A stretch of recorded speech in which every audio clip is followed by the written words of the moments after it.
안녕하세요.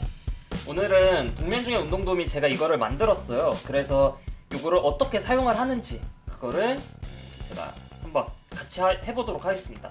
이거 네이버 카페에 있거든요. 여러분들도 다운을 받은 다음에 영상을 보면서 같이 하시면 아마 더 좋아요. 혼자 하려고 하면 좀 복잡해. 그냥 차근차근 진행을 해볼게요.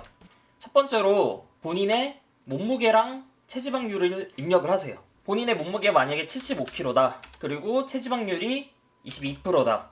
이거 몸무게랑 체지방률 같은 경우에는 인바디 기기가 좀 필요하긴 하거든요. 체지방 측정하는 기기가. 그래서 뭐 보건소라든지 아니면 헬스장 가면 있어요, 기기가. 그거를 측정을 하면 진행이 됩니다. 딱 근데 그것만 필요해. 그것만 있으면 다 돼. 몸무게랑 체지방률을 입력을 하면 본인의 권장 단백질 섭취량이 나와요. 권장 단백질 섭취량이 여기 이렇게 117g이 나오는데 이거는 몸무게가 늘으면 늘을수록 당일 몸무게에 따라서도 달라져요. 체지방률이 많이 나가는 사람들 있잖아요. 20% 이상인 사람들. 그러면 본인이 생각을 할 거야. 나는 근육량이 별로 없고 그냥 다 지방인데 그러면 지방으로 체중이 많이 나간다고 해서 단백질량을 많이 먹는 거는 좀 이상하긴 하잖아요. 그래서 제가 이거를 계산을 해놨어요. 지금 124.8이잖아요. 지금 이거를 체지방을 25%로 조절을 하면 양이 줄어들죠. 그리고 30%로 하면 또 줄어들어요. 그러니까 20% 초과인 사람들은 20%로 가정을 해서 단백질 섭취량이 제공이 돼요. 20% 이하인 경우에는 안 변해요. 그쵸? 안 변하죠? 근데 20%가 넘으면 이게 줄어들어요. 알아서. 요거를 제가 이제 넣어놨고 그 다음에 본인의 이제 단백질 섭취량이 나왔잖아요. 그러면 이제 활동량을 그러니까 내가 얼마큼 칼로리를 섭취해야 되는지 계산을 해볼 거예요. 요거 같은 경우에는 되게 좀 크게 나눠놨어요. 그래서 하루 종일 빈둥빈둥 거릴 경우에는 뭐 2400 먹는데 몸무게랑 체지방률을 넣으면 요 수치가 바뀌어요. 그러니까 예를 들면 지금 80kg잖아요. 예를 들면 90kg로 바꿔볼까요? 그러면 근육량이 더 많다라는 거잖아요. 이 늘어났죠. 그리고 체지방률을 줄여볼게요. 그러면 같은 몸무게의 체지방률에서 체지방이 낮아졌으니까 근육량이 늘어난 거죠. 이렇게 늘어나요. 그러니까 근육량이 많은 사람이면 많은 사람일수록 조금만 활동을 해도 칼로리가 되게 높아져요. 그래서 남성분들 같은 경우에는 근육량이 많아요. 그래서 섭취해야 되는 칼로리도 되게 많은데 뭐 다이어트 같은 경우에는 여성분들용으로 되게 많이 나와 있어요. 그래서 뭐 1200칼로리, 1500칼로리 뭐 그렇게 드시는 분들도 계시는데 그거는 맞지 않아요. 그러니까 본인이 권장 섭취 칼로리를 계산을 해요. 그리고 내가 만약에 8시간 이상 이제 앉아있는 업무를 해요. 그러면 2629가 나오잖아요. 여기 보면 어떻게 되어 있어요? 본인의 목적에 따라서 칼로리를 변경을 할 수가 있어요. 그러니까 내가 림매스업일 경우에는 플러스 마이너스 200, 그러니까 레인지가 있어요. 어떻게 보면 이거는 칼로리는 추정치거든요. 본인한테 맞는 좀 칼로리를 찾는 것도 하나의 요령이에요. 칼로리 같은 경우에는 솔직히 지금 1단위는 무시해도 돼요, 솔직히. 거의 약간 조금 칼로리 같은 경우에는 추정치이기 때문에 크게 봐도 되는데 그러니까 림매스업 같은 경우에는 플러스 마이너스 200 그다음 벌크업 같은 경우에는 플러스 200에서 300 다이어트 같은 경우에는 마이너스 500에서 700 이렇게 해주시면 되는데 여기 마이너스 500이라고 제가 입력을 해볼게요. 그러면 여기 줄어들어요. 그럼 내가 2129칼로리만 먹으면 되는 거예요. 그러면 여러분들 생각을 할 거예요. 나 단백질 섭취량 계산이 됐고 그 다음에 섭취할 칼로리가 계산이 됐어. 그러면 이제 뭐 해야 되죠? 얼마큼 먹어야 되는지 계산을 해야겠죠. 그러면 내가 원하는 탄단지 비율, 그러니까 탄수화물 비율을 여기다 넣으세요. 그러면 여러분들 딱 생각을 할 거예요. 탄수화물 비율? 탄수화물은 많이 먹으면 뭐가 좋고 적게 먹으면 뭐가 좋죠? 보시면 만약에 탄수화물을 많이 먹는다. 많이 섭취할 경우에는 어떻게 돼요? 지금 단백질은 고정이죠. 단백질 섭취량은 얘로 고정이 되어 있어요. 얘로 고정이 되어 있는데 만약에 내가 탄수화물을 많이 먹는다라고 하면 당연히 지방은 줄어들어요.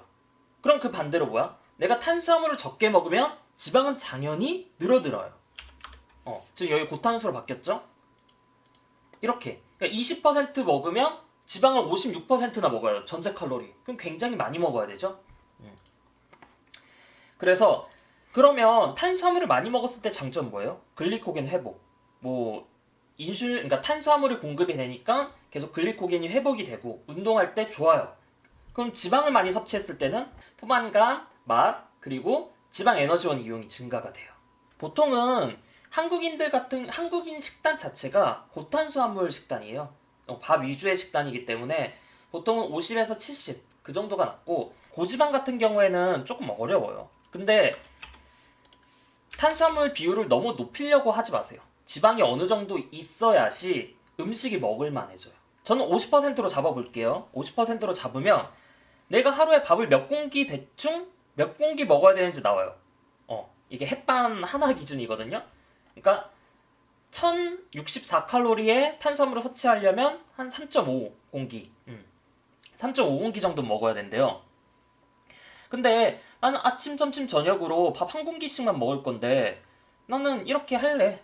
그리고 그냥 본인이 추가적인 그 다음 0.5공기 정도는 뭐 간식이나 바나나나 뭐 그런 걸로 먹으면 되지. 그렇게 계산할 수가 있어요. 요거를 제가 넣어놓은 이유가 우리가 생각 외로 밥으로 섭취하는 단백질이 좀 돼요. 밥으로 섭취하는 단백질이. 이게 솔직히 그러니까 쌀 단백질이 좋은 퀄리티는 아니에요. 좋은 퀄리티는 아닌데 대충 그 퀄리티를 생각을 해서 제가 요 수치를 넣어둔 거거든요. 0.6을 곱했어요. 그렇게 됐는데, 만약에 내가 건장한 사람이다. 건장한 사람이고 운동을 많이 해요. 그래서 3000kcal나 먹어야 돼. 그러면 밥을 많이 먹어줘야 되죠. 많이 먹어줘야 돼. 건장한 사람일수록. 그러면 단백질 15g이 돼. 그러니까 생각 외로 쌀의 단백질이 무시할 수준은 아니에요. 그러면 단백질을 가장 중요한 거는 이제 탄수화물 어떻게 해야 되는지 나왔죠. 탄수화물 얼마큼 먹어야 되는지 했고, 그러면 그 다음에 운동 후에 내가 단백질을 얼마큼 먹을 거야. 운동 후에. 나는 제 영상이 있는데 20g 먹을지 40g 먹을지 이제 좀 선택을 하시면 돼요. 그래서 나는 20g 먹을래. 40g이 좋다고 하지만 20g 너무 한 번에 많은 양은 좀 나한테 부담이 돼. 그리고 나는 보충제를 먹고 조금 있다가 바로 밥을 먹기 때문에 많이는 필요 없어요. 그래서 20g을 했어. 그러면 추가적으로 섭취한 단백질이 99g이 남았어. 그럼 99g을 어떻게 섭취를 할까? 여기다가 이제 넣으면 돼요. 여기 이렇게 식품이 있거든요. 단백질 기반 식품들을 제가 대략적으로 넣어놨어요. 그래서 만약에 여기 있는 애들 말고 또 추가하고 싶다라고 하면 뭐 여기다가 이렇게 추가를 해도 돼요. 뭐라고 적을까? 소고기. 소고기가 한 20g 적고, 지방 7? 이건 너무 적고 10 이렇게 적을게요. 만약에 이렇게 적었을 때 여기를 클릭을 하면 이렇게 나와요. 소고기가. 그래서 본인이 만약에 추가적인 단백질이 섭취를 한다라고 하면 여기다 이렇게 넣으시면 옆에 드랍박스에다가 나와요. 100g 기준으로 적으셔야 돼요. 100g 기준으로. 100g 기준으로 적으시고, 내가 소고기를 150g 먹었어. 그리고 내가 아침에 계란을 한 3개 먹었어. 계란은 3개 먹고, 저지방 우유는 한 내가 200ml 정도 먹고, 그리고 점심에 뒷다리살 100g 먹고, 100g 먹고, 그리고 닭가슴살도 100g 먹었어. 그러니까 부족한 단백질은 이제 다 채워졌죠. 지방도 어느 정도 계산이 됐죠. 34.4, 61. 어느 정도 여유가 있죠. 그렇게 여유가 있으면 내가 뭐 돼지고기라든지 닭가슴살을 구워 먹을 때 기름을 좀 더 써도 되고, 아니면 샐러드라든지 그런 걸 먹을 때 조금 지방이 있는 드레싱을 써도 되고, 이런 식으로 조절을 하면 돼요. 어느 정도 단백질이 오버되는 거는 괜찮아요. 그리고 마지막으로 이제 보충제 우선순위예요. 초보자분들 같은 경우에는 내가 뭘 어떻게 먹어야 되지, 아니면 어떤 거를 사야 되지, 막 그런 거 고민하시는 분들을 위해서 제가 요거를 넣어놨거든요. 초보자들 같은 경우에는 그냥 단백질, 탄수화물, 종합 비타민 한 요 정도만 잘 챙겨주시면 되고, 그리고 소화 능력이 진짜 먹으면 설사하시는 분들이 너무 많아요.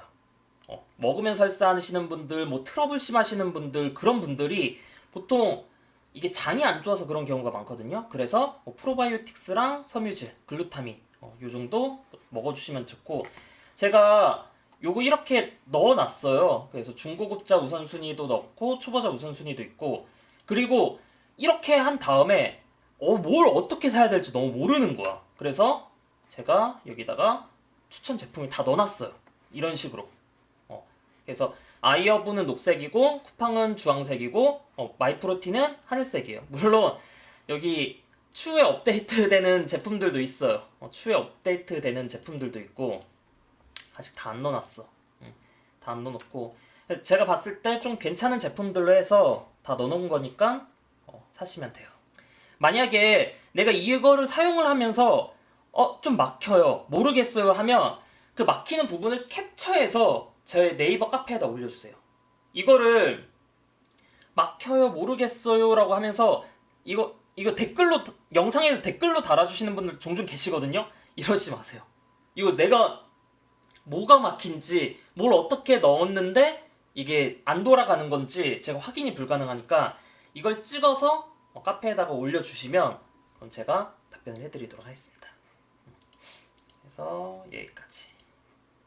그리고 참고로 만약에 제품 구매하실 때 제 링크랑 추천인 코드 이런 거 사용해 주시면 저한테 조금 도움이 됩니다. 그래서 제가 따로 이런 것들을 모르겠어, 돈 받고 파는 것도 아니지만 그래도 나 이런 부분이 너무 민망해. 아무튼 중간 광고와 이런 것들은 그냥 좀 중간 광고라고 생각을 하시고 그냥 꼭 여기 안 이용해도 돼요. 그런데 만약에 이용하신다면, 만약에 구매하신다면 이거 사용해 주시면 감사드립니다. 그러면 여기까지 하도록 하겠습니다. 뚱빠.